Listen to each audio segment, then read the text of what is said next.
ఉన్నారు.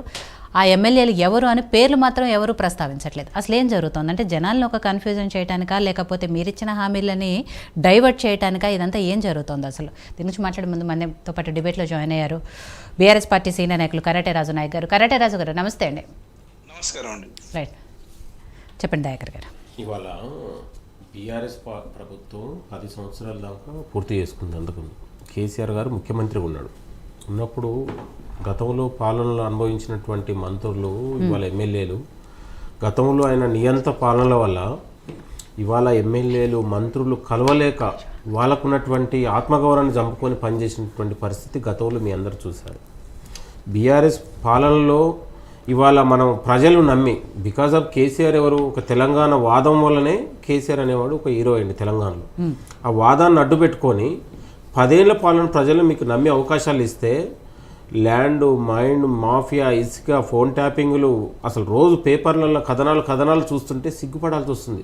అసలు ఇంత దుర్మార్గులకు, ఇంత ఏమంటారు చెడ్డీ గ్యాంగుల కన్నా దోచుకునే పోయేవాడికి కనీసం ఇంక తులమ పొలం ఉంచారే పోనీ అంతకంటే ఒక దుర్మార్గమైన తన ఉన్నటువంటి సామాజిక వర్గం ఉన్నటువంటి పోలీస్ ఆఫీసర్లను పెట్టుకొని ఒక గజ దొంగలాగా, ఒక బంతిపోటు దొంగలాగా టాస్క్ ఫోర్స్ పోలీసు వాళ్ళని పెట్టుకొని వాళ్ళు ఆడినటువంటి చదరంగం, రాజకీయ చదరంగం, వాళ్ళు చేసినటువంటి వ్యాపారం తెలంగాణ సమాజం ఇలా సిగ్గుపడతా ఉందండి. దాన్ని చూసిన తర్వాత అక్కడ పనిచేసే ఎమ్మెల్యేలు కావచ్చు, మాజీ మంత్రులు కావచ్చు, ఇంకెవరైనా కావచ్చు, వాళ్ళే సిగ్గుపడుతున్నాం. అరే ఇలాంటి ప్రభుత్వంలో మేము ఇన్ని రోజులు మా ఆత్మగౌరవాన్ని చూసి మనం పనిచేసినామా?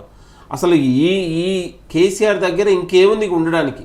అసలు కేసీఆర్ అనేటువంటి ఒక సచ్చిన పాము రాజకీయాలు చేసే నైతిక అర్హతను కోల్పోయింది మొత్తం కూడా. కేసీఆర్ కావచ్చు, కేటీఆర్ కావచ్చు, వాళ్ళకి ఇంకా తెలంగాణలో చెప్పుకోవడానికి ఇంకేదో చేయడానికి ఆస్కారం లేదు, అవకాశం లేదు. అవకాశం ఇవాళ కాంగ్రెస్ పార్టీకి వచ్చింది.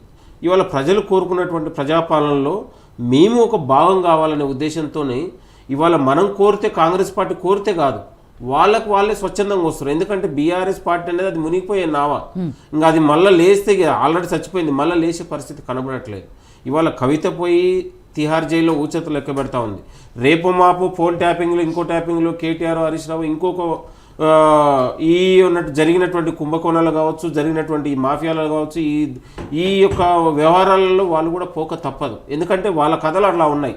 వాళ్ళ వ్యవహారం రోజుకొకటి తవ్వుతూ ఉంటే బయటకు వస్తూ ఉన్నాయి. వాళ్ళ వెనకాల వాళ్ళ ఆఫీసర్లే, వాళ్ళ నియమించినటువంటి ఆఫీసర్లే, గతంలో నియమించినటువంటి ఆఫీసర్లే ఇదంతా మీకు కేటీఆర్ చెప్తాను, కేసీఆర్ చెప్తాను చేసినామని చెప్తా ఉన్నారు. వాళ్ళే వాళ్ళ అప్రూపర్ మారుతూ ఉన్నారు. మేము కాదు, వాళ్ళు చెప్పారు కాబట్టి మేము చేసినాం. కాబట్టి ఇవన్నీ రాజకీయ పరిణామాలలో ఒక ముఖ్యమంత్రిగా పనిచేసిన అభ్యర్థి, గతంలో మంత్రులు సార్ మా ఫోన్ ఎత్తండి, మాకు అవకాశం ఇవ్వండి అన్నటువంటి ముఖ్యమంత్రి ఈరోజు మాజీ ముఖ్యమంత్రి హోదాలో బతిలాడుకునే పరిస్థితి వచ్చింది. మీరు పార్టీ మారొద్దు, నేనున్నాను, మళ్ళా 5 నెలలకో సంవత్సరానికో మన ప్రభుత్వం వస్తుంది, దయచేసి మీరు ఎవరు పోవద్దని బతిమలాడుకొని ఒక రాజకీయ పాశ్చాత్యపం కేసీఆర్లో కనబడతా ఉంది.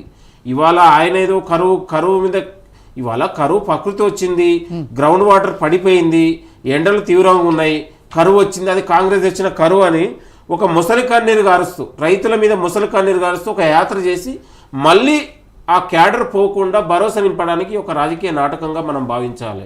ఇంకోటి, ఆయన 20 మంది ఎమ్మెల్యేలు మా దగ్గర ఉండని ఒక సెన్సేషన్ కోసం ఏదో రాజకీయాలలో ఈ పార్లమెంట్ ఎన్నికల్లో అంతో ఇంతో జోష్ నింపుకొని 1-2 సీట్ల కన్నా మనం కనీసం ఒక డిపాజిట్ కోసం ప్రయత్నం చేయడానికి ఆయన ఆడినటువంటి నాటకం తప్ప ఆయనకి ఎవరు, ఇప్పుడు ఆయన మాట్లాడి తెల్లారే ప్రకాష్ గౌడ్ కలుస్తూ ఉన్నారు. ఇప్పుడు ఈరోజు చూస్తే గుత్తా సుఖేందర్ రెడ్డి గారు, ఆయన నియమించినటువంటి మండలి చైర్మన్ గారు, ఆయన ఇవ్వాలంటుంటారు బీఆర్ఎస్ పార్టీలో క్రమశిక్షణ లేదు, నిర్మాణం లేదు, ఇన్ని రోజులు మేము పనిచేసినాం అంటే రోజుకు ఎవరు ఏ అవతారం ఎత్తుందో మాట్లాడలేదు.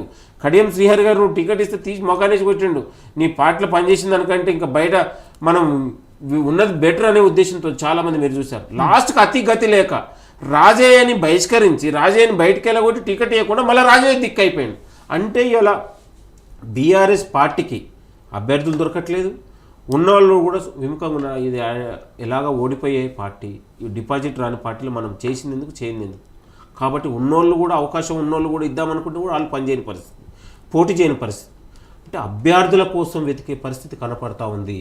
ఎంత దారుణం అండి! 10 ఏళ్ళు కావట్లేదు, 3 నెలలు కావట్లేదు, ఆ పార్టీలో ఇమడలేకపోతా ఉన్నారు. మీరు ఆలోచిస్తే వాళ్ళ ఉన్నటువంటి దుర్మార్గం, వాళ్ళు ఇచ్చినట్టు మోనోపల్ రాజకీయాల వల్ల, ఒక నియంత ఆలోచనల వల్ల అక్కడ ఉన్నటువంటి కార్యకర్తలదే కాదు, నాయకులు విరక్తి చెందారు. నువ్వు బీఆర్ఎస్గా పార్టీ మార్చుకొని ఇవాళ టీఆర్ఎస్కి వద్దామనే ఆలోచన నువ్వు కనపడతా ఉన్నావు ఇంత.